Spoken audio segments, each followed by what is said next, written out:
So ஒரு வறண்ட வானிலை நமக்கு வந்து இந்த ஏப்ரல் மாதத்துல இருந்ததை பார்த்தோம். மழை பெருசா கோடை மழை எங்கேயுமே இல்லை. அதாவது அக்கேஷனலா அங்க எங்கேயாவது பெய்யும். அதுவுமே நமக்கு வந்து நேற்று வரைக்கும் இல்லாத ஒரு நிலைமை தான் பார்த்துருக்கோம். கத்திரி வெயில் நம்ம சொல்லுவாங்க மே 4ஆம் தேதி தொடங்கும்ட்டு. பட் மே 5ஆம் தேதிக்கு அப்புறம் பாத்தீங்கன்னா படிப்படியாக மறுபடியும் இந்த மழையில நல்லா பெஞ்சனால அந்த 2ஆம் வாரம்லாம் பாத்தீங்கன்னா சராசரியை விட குறைவா இருக்கும். நம்ம வெயிலோட தாக்கம் வந்து சராசரியோட குறைவா இருக்குன்னு எதிர்பார்க்கப்படுகிறது. கடலோர மாவட்டங்களுக்கு பெருசா மழை இருக்காது. பட் உள் மாவட்டங்களுக்கு எல்லாமே மே 1ஆம் தேதி 2ஆம் தேதி 3ஆம் தேதி என்னை பொறுத்த வரைக்கும் அது ஒரு பீக் டேஸா நமக்கு இருக்கும். பர்டிகுலரா வட மாவட்டங்கள் நமக்கு சென்னை போன்ற மாவட்டங்களுக்கு சென்னை, காஞ்சிபுரம், திருப்பூர். ஸோ நம்ம வந்து சென்னையே வந்து நம்ம மீனம்பாக்கம்லாம் பார்த்தீங்கன்னா 40 டிகிரி 41 டிகிரி கூட காலையில வெயில் அடிக்கும். மாலை நேரத்தில் நம்ம வீட்டுல இருந்து ஆஃபீஸ்ல இருந்து போகும்போது இடி மின்னலோட நமக்கு மழை பெய்யும். ஸோ நமக்கு தென்மேற்கு பருவமழை வந்துட்டா அப்படி டெய்லியும் காலையில இருந்து ராத்திரி வரைக்கும் நமக்கு வடகிழக்கு பருவமழை மழையெல்லாம் பெய்யாது நமக்கு.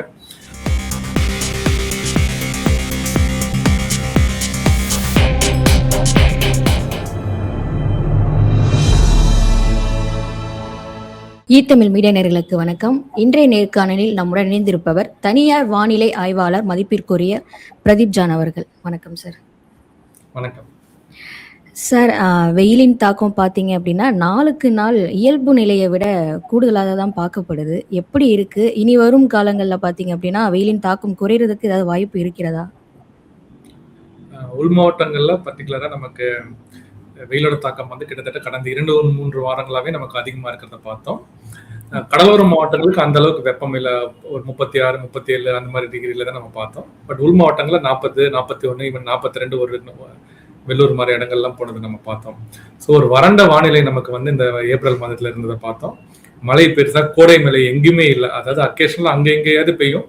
அதுவுமே நமக்கு வந்து நேற்று வரைக்கும் இல்லாத ஒரு நிலைமை தான் பார்த்துருந்தோம். பட் இன்றுல இருந்து பாத்தீங்கன்னா படிப்படியாக மழை வந்து உள் மாவட்டங்கள்ல வந்து தொடர்றதுக்கான வாய்ப்பு இருக்கிறது.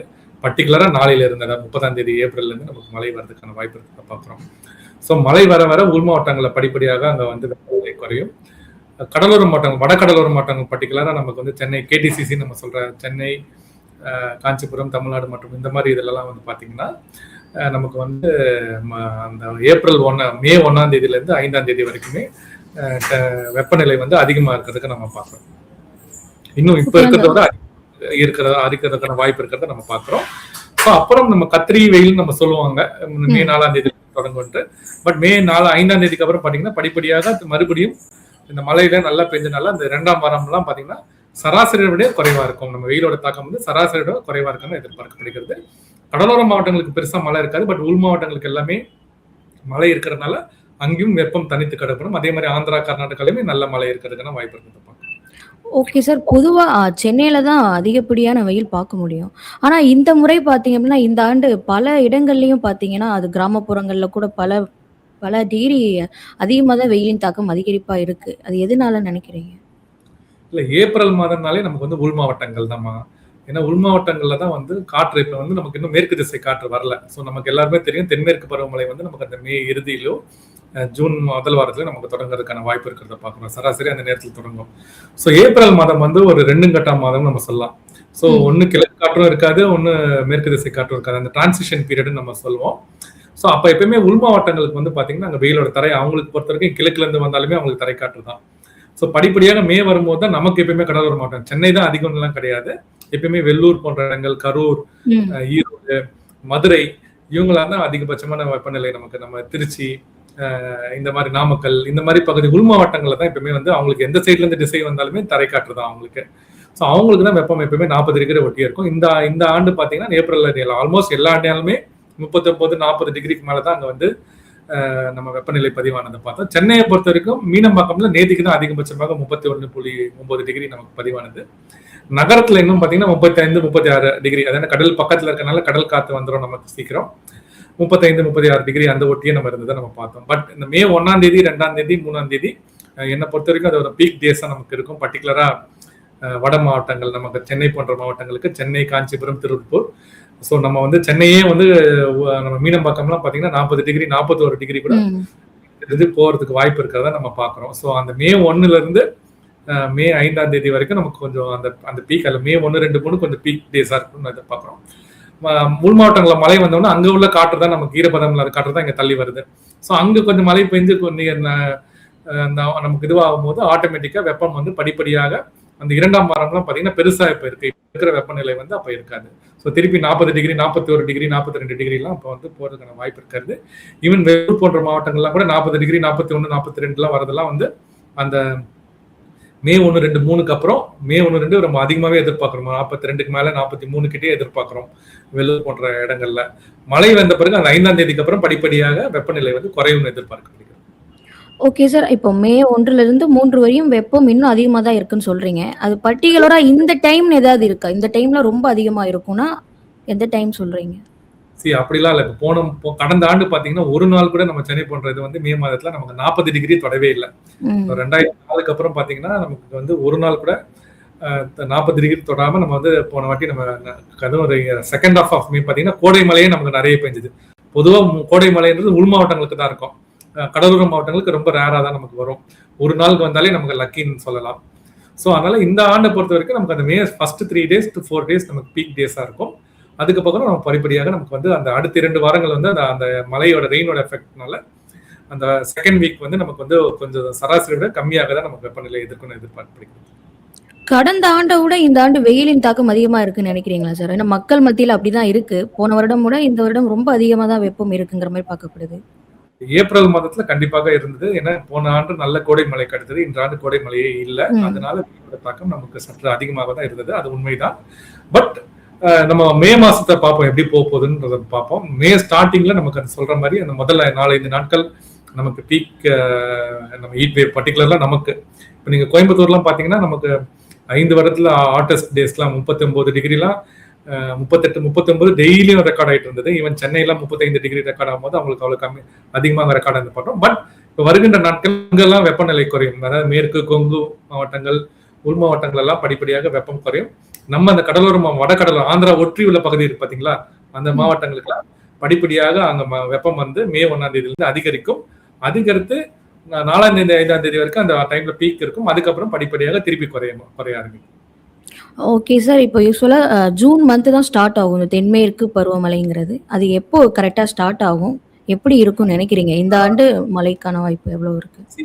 நம்மளை பொறுத்த வரைக்கும் தென்மேற்கு பருவமழைன்றது தமிழகத்துல அந்த வால்பாறை, நீலகிரி மாவட்டம், கன்னியாகுமரி சில மாவட்டங்கள், தேனி சில மாவட்டங்கள்ல தான் நமக்கு வந்து இந்த தென்மேற்கு பருவமழை டைரக்டா மழை பெய்யும். மற்ற எல்லாமே பாத்தீங்கன்னா நம்மளுக்கு கோடை தான். நம்ம காலையில வெயில் அடிக்கும், மாலை நேரத்துல நம்ம வீட்டுல இருந்து ஆபீஸ்ல இருந்து போகும்போது இடி மின்னலோட நமக்கு மழை பெய்யும். ஸோ நமக்கு தென்மேற்கு பருவமழை வந்துட்டா அப்படி டெய்லியும் காலையில இருந்து ராத்திரி வரைக்கும் நமக்கு வடகிழக்கு பருவமழை மழையெல்லாம் பெய்யாது நமக்கு. ஸோ நமக்கு வெப்பசலனை மழை தான் 90% தமிழ்நாடு வந்து பாத்தீங்கன்னா வெப்பசலனை மழை தான் நமக்கு பாத்தீங்கன்னா. ஸோ அதனால அது பெரிய மாற்றம் ஒன்றும் இல்லை. என்னை பொறுத்த வரைக்கும் ஜூன் மாசம் தான் இன்னும் கொஞ்சம் நம்ம கடினமான மாசமா இருக்கும் என்னை பொறுத்த வரைக்கும்.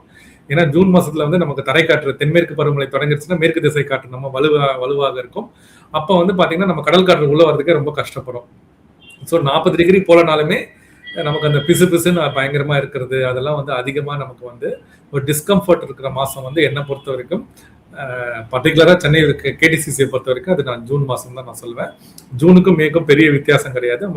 நீங்க கிளைமேட் நார்மல் எடுத்து பாத்தீங்கன்னா 0.5 டிகிரிஸ் தான் டிஃபரன்ஸ் இருக்கும். ஸோ என்னை பொறுத்த வரைக்கும் ஜூன் மாசம் தான் வந்து நமக்கு வந்து அந்த கடல் காற்று உள்ள வர்றதுக்கு ரொம்ப திணறும். ஏன்னா கடல் காற்று வந்து கிழக்கு திசை கடல்ல இருந்து வெளில வருது. அப்ப எதிர்காற்று நம்ம வேகமாக வீசும் போது நம்ம கம்மியாக நமக்கு வந்து உள்ள வர்றதுக்கான கஷ்டமா இருக்கும். சம்டைம்ஸ் கடல் காற்றே இல்லாமலாம் இருந்தலாம் இல்ல நாட்கள்ல ஜூன்ல நம்ம பார்த்துருக்கோம். ஸோ மேயை பொறுத்த வரைக்கும் இருக்கும். பட் டிஸ்கம்ஃபர்ட் அதிகமா இருக்க டேஸ் வந்து பாத்தீங்கன்னா மாதம் பாத்தீங்கன்னா அது என்ன பொறுத்த வரைக்கும் இந்த ஜூன் தான் சொல்லலாம். இந்த ஆண்டு நமக்கு வந்து எல்லாருக்குமே தெரியும் நம்ம எல்னினோ ஆண்டுன்னு நம்ம சொல்லுவாங்க. ஸோ எல்னினோ ஆண்டுல வந்து பொதுவாக தென்மேற்கு பருவமழை குறைவாக மழை கிடைக்கும். பர்டிகுலரா அந்த காவேரி நீர்பிடிப்பு பகுதி, வால்பாறை, கோயம்புத்தூர்லாம் பகுதி இங்க எல்லாமே வந்து பாத்தீங்கன்னா சராசரியை விட இந்த ஆண்டு வந்து நமக்கு கம்மியான கிடைக்கிறதுக்கு தான் வாய்ப்பு அதிகமா இருக்கிறது பார்க்குறோம். மோஸ்ட் ஆஃப் த எல்னினோ இயர்ஸ்ல நம்ம 2023 எடுத்துக்கோங்க, 2015 எடுத்துக்கோங்க, எல்லா இடத்துலயுமே பாத்தீங்கன்னா இந்த காவேரி நீர்பிடிப்பு பகுதி, வால்பாறை உள்ள பகுதிகள் எல்லா இடத்துலயுமே நமக்கு வந்து சராசரியை விட கம்மியாக மழை கிடைக்கிறது தான் பாக்குறோம். கன்னியாகுமரி வந்து ஒரு ஹீட் ஆர் மிஸ் ஜோன், அங்க வந்து எப்படியோ அவங்களுக்கு மழை கிடைத்து விடும். அந்த எக்ஸ்ட்ரீம் சவுத் கேரளா அந்த தமிழ்நாடு வந்து அவங்களுக்கு ஓரளவுக்கு கிடைச்சிடும். மற்ற இடங்கள்ல நமக்கு வெப்பசலனை மழை தான். வெயில் எடுக்கும் மழை பெய்யும் நமக்கு பெருசா டிஃபரன்ஸ் கிடையாது. நார்மலா இருக்கிற மாதிரி தான். Okay sir. இப்போ மழை பெய்யும் சொல்லியிருக்கீங்க. பர்டிகுலரா எந்தெந்த இடங்கள்ல அதிகப்படியான மழை பெய்யும் நினைக்கிறீங்க? இது வந்து கோடை மலை. ஸோ கோடை மலைன்றது வந்து காற்றழுத்த பகுதியோ புயலோ அப்படி வச்சு வர மழை கிடையாது. ஸோ நமக்கு நல்ல வெயில் காலையில் அடிச்சா காலையில வெயில் அடிக்கும், மாலை நேரத்திலேயோ இரவு நேரத்திலேயே இடி மின்னலோட மழை பெய்யும். ஸோ மேற்கு தொடர்ச்சி மலை பகுதி, கொங்கு பகுதி, அதாவது கோயம்புத்தூர், திருப்பூர், ஈரோடு, சேலம், தருமபுரி, கிருஷ்ணகிரி, பெங்களூர், திருப்பத்தூர், திருவண்ணாமலை, இந்த மாதிரி எல்லாம் உள் மாவட்டங்கள் எல்லாமே அதே மாதிரி தென் உள் மாவட்டங்கள்ல நம்ம கன்னியாகுமரியில் பார்த்தீங்கன்னா டெய்லியும் அது வந்து எக்ஸப்ஷன் அவங்களுக்கு. கன்னியாகுமரி, நெல்லையில அந்த மலைப்பகுதிக்கு அருகே தென்காசி பகுதிகள், திண்டுக்கல், இந்த பகுதியில எல்லாம் உள் மாவட்டங்கள்ல எல்லாமே உள் மாவட்டங்கள், மேற்கு அதாவது கொங்கு மாவட்டங்களான கோயம்புத்தூர், திருப்பூர், இந்த பெல்ட், ஈரோடெல்லாம். அதே மாதிரி தென் மாவட்டங்கள்ல நம்ம கன்னியாகுமரி, திருநெல்வேலி, மதுரை, விருதுநகர், இங்க எல்லாமே திண்டுக்கல், இவங்க எல்லாமே தேனி, தென்காசி எல்லா இடத்துலயுமே நமக்கு வந்து நாளையில இருந்து மழை படிப்படியாக நமக்கு வந்து அதிகரிக்கும்னு எதிர்பார்க்குது. அங்கேயே நீங்க பார்க்கலாம், இவ்வளவு நாள் அங்கேயே வெயில் சுத்தரிச்சுன்னு தான் சொல்லலாம். விருதுநகர்லாம் ஆல்மோஸ்ட் டெய்லி டாப் நம்ம அதிகபட்சமான 40 டிகிரி டெய்லியும் டச் பண்ணிட்டு இருந்தது.